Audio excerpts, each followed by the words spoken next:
Today on the Bourbon Bytes podcast, we have a ton of new bourbon whiskey releases from Barrel, Woodford Reserve, Bardstown Bourbon Company, and a few new surprises. Plus, we're talking about the sudden departure of the master distiller from Green River Distilling. Then, we're going to do a bite-sized review of Sazerac Rye Full Proof.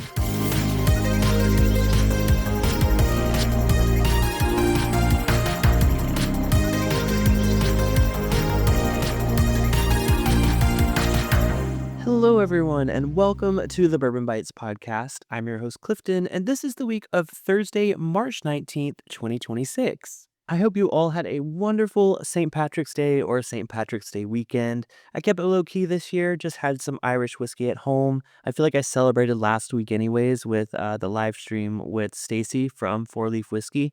So I just poured myself a few glasses of Green Spot and some Teeling and just chilled at home. Like last week, it's been a really busy week for me in my personal life, just with job interviews, negotiating some offers, just some fun stuff like that. So it's been busy, but it's been good. So no complaints there. But I do have a fun episode today. Lots of new bourbon releases, actually.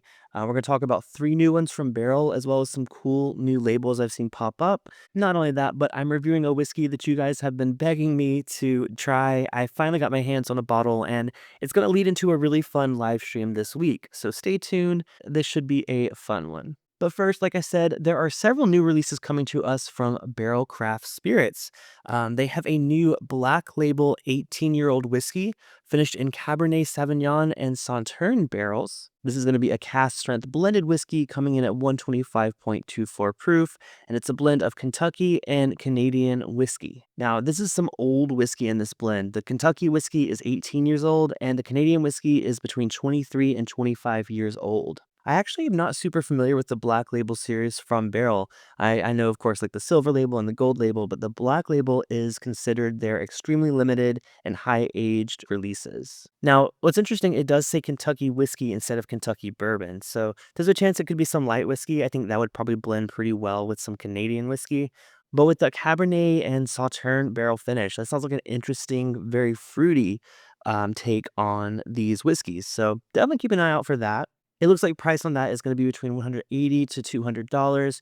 So definitely a very high-end barrel whiskey. Another one from Barrel is their cigar blend, which is finished in Madeira, Armagnac, rum, and Hungarian oak casks. This is going to be a cask strength bourbon at 111.2 proof, and it's going to be a blend of whiskeys aged 7.5 years to 18 years finished in those casks. Now, cigar blend is a term used across the industry. It means different things. Most of the time, it's meant to be paired with a cigar. Other times, it does have a more cigar-like flavor. And other times, it's actually in a cigar cask. So it could mean so many things, but it sounds like this one is just meant to be paired with a cigar based on those casks that it's aged in. That one's actually going for about $80 to $90, which I think is a really fair price for some older cask strength bourbon like that. That's one, if I see on the shelves, I'm definitely going to get my hands on because I love me a good cigar blend, and Barrel has been one of my favorite blenders in the world of whiskey. So it seems like a natural fit for me. I'll keep an eye out for that. It looks like it is available at a few liquor stores. Not seeing it at my local one yet, but I will keep you guys updated as that becomes available. Lastly, there is a new Barrel Red Label. This is a 12-year-old bourbon finished in French oak casks. It's a blend of bourbon from Kentucky, Indiana, Tennessee, and Wyoming. Now, they say this whiskey is up to 15 years old, but the youngest is 12. And the proof is going to vary a bit depending on the bottlings. It looks like it's approximately 113.4 proof based on past releases. They say the Red Label series represents a high-end limited release. So maybe the Black Label is high-end and really old, and this one's high-end and limited. I'm not really sure. But pricing on this looks to be around $175. I mean, I love Barrel, and like I said, I think they're great at blending. But to me, that's a bit out of my range for a 12-year bourbon. Speaking of which, I just did a live stream last week comparing 3 different 12-year-old bourbons, including Knob Creek 12, which is readily available, Evan Williams 12, which is a distillery only / Japan release, and Wild Turkey 12-year, which is a Japan exclusive. Those did vary very much in price. So if you want to see that live stream, go check out the replay on YouTube, youtube.com/Bourbon Bytes. I've also been uploading some clips and shorts from that live stream, trying to do a little bit new strategy in terms of promoting my live streams. I know not everyone can sit down for an hour on Thursday nights to watch me, so I'm trying to condense that content into shorter form videos for people to watch throughout the week and maybe years down the future. So if you have been seeing those, let me know what you think. The ultimate goal is to bring new people into the live streams, and by doing short form content, I'm hoping I can get some new viewers. But yeah, just trying that out this week, seeing how it's gonna go. All right, tangent over. Let's get back to new whiskey. Now, this one's actually kind of similar to one of those barrel releases. Woodford Reserve has released a Cabernet Sauvignon finished bourbon as their distillery series release for 2026. Now, this is going to be the regular 90.4 proof. Retail on it's going to be about $65, and it's going to be available at the distillery and select Kentucky retailers.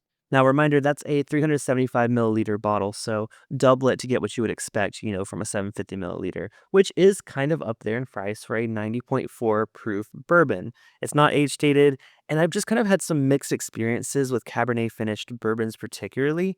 I think this would probably be a pass for me, but if you are local to the distillery, I know a lot of people pick these up just because they're a fun way to try new experiments. I love my red wine and I love my bourbon. I just don't like them mixed together usually. Now, there's two new releases that I was very intrigued based on, one for the label and two for the description.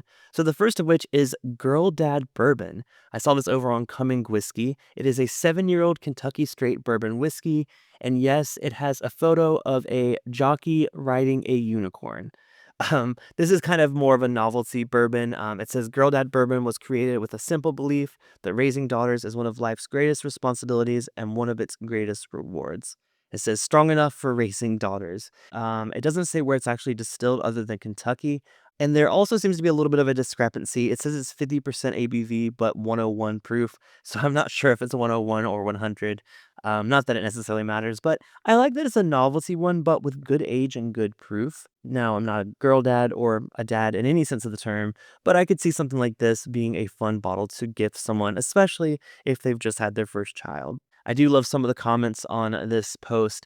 Bourbon Dad 24 said, clearly this is for new girl dads and not preteen girl dads because it would be hazmat. And Bourbon Apprentice said, got anything stronger for those of us with two? So I think it's a great conversation starter, and it's just a fun, I think, giftable bourbon. Now, speaking of fun, I don't know about this one. This is Larrikin Bourbon Company's release of Rosewater Bourbon. This is a 2026 batch, so it sounds like they've done this before. It's a 6-year-old bourbon that's been proofed down with distillery brewed rosewater made from rose petals and spring water. So I don't know about that. Like, listen, it sounds like a fun experiment. It sounds like something that maybe would work in a cocktail, but I don't know if rosewater being used to proof down bourbon is one. How does the TCB feel about that? Because that just feels like you were starting to introduce some weird gin-like qualities to a bourbon. They say that it's not too floral or too sweet. And their founder and distiller, Greg Keeley, actually utilized his experience working with rosewater in the Middle East and South Asia to develop the expression. So I'm interested. I don't think I'll necessarily buy it. This is definitely a try before I buy situation. Its retail price is $69 and it's bottled at 86 proof. But they did do one last year, so they obviously someone liked it enough for them to do a second batch. And last new bourbon release is from Bardstown Bourbon Company. This is their first distillery reserve release of 2026, and it's taking a journey to the Pacific Northwest. So this is the Cascadia Garyana Oak Barrel Finished. I have had Garyana Oak finished bourbon, and I'm generally a fan of that flavor profile. I think Doc Swenson's was the first one that I tried that really was a standout finished in Garyana Oak. But this is a 10-year-old bourbon that's been finished for 10 months in custom barrels crafted using Oregon Garyana oak. They say these barrels feature a 3-hour toast to unlock additional layers of spice and complexity. This is going to be available at the distillery this Friday, as well as their tasting room, and they're limiting it to one bottle per customer. By the way, it's going to be 107.5 proof and an extremely limited release, according to their post about it.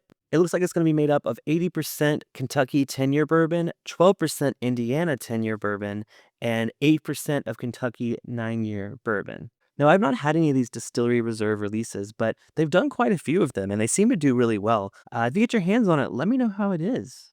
Now, my final news story is semi-related only because Bardstown Bourbon Company is the parent company of Green River.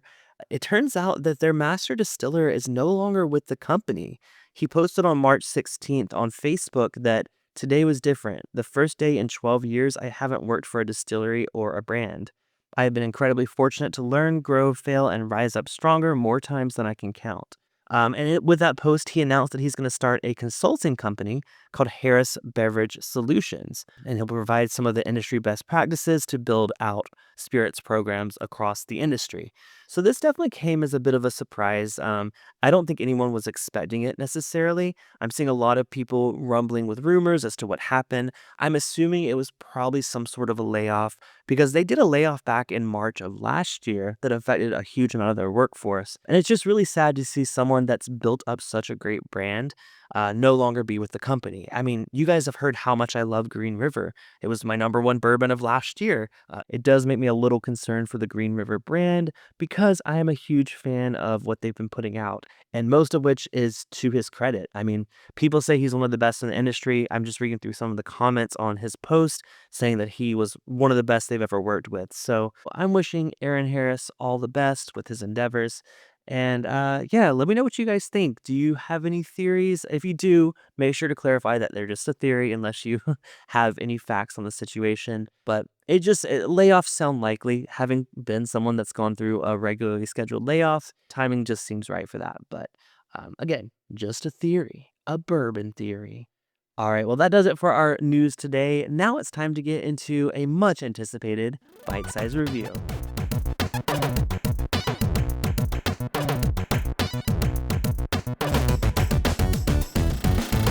All right. Well, like I hinted at the top of this podcast, this one's been requested by a lot of you, and it just hadn't hit Southern California until this week. This is the new Sazerac Full Proof Rye whiskey from Buffalo Trace. This was announced back in November of last year. It's a 125 proof version of Sazerac Rye.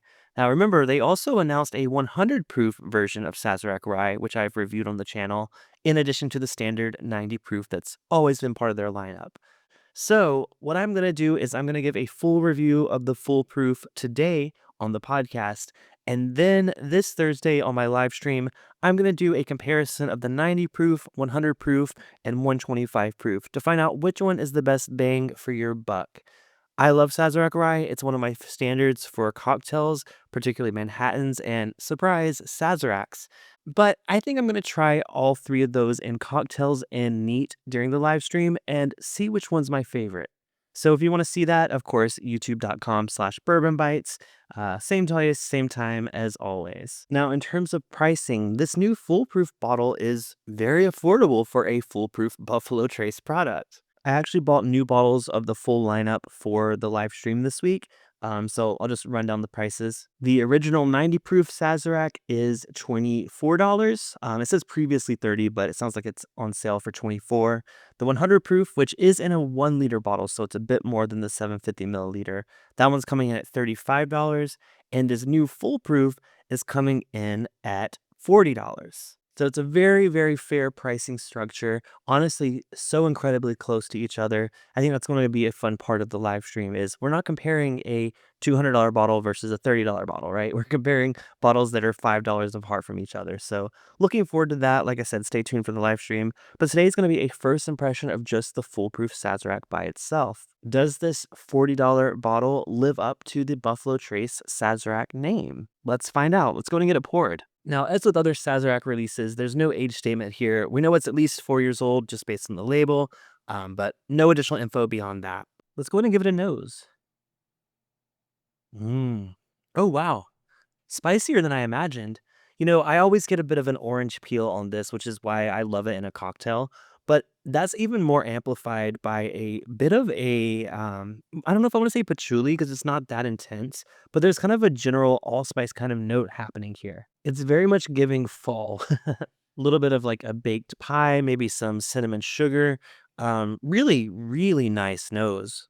I think that's one of the advantages of a full proof or a cast strength whiskey is you're getting it at its full intensity. So the flavors and the nose and everything is going to be big and bold. And that's evident here on the nose. It's just like you've turned up Sazerac to full proof. Surprise again.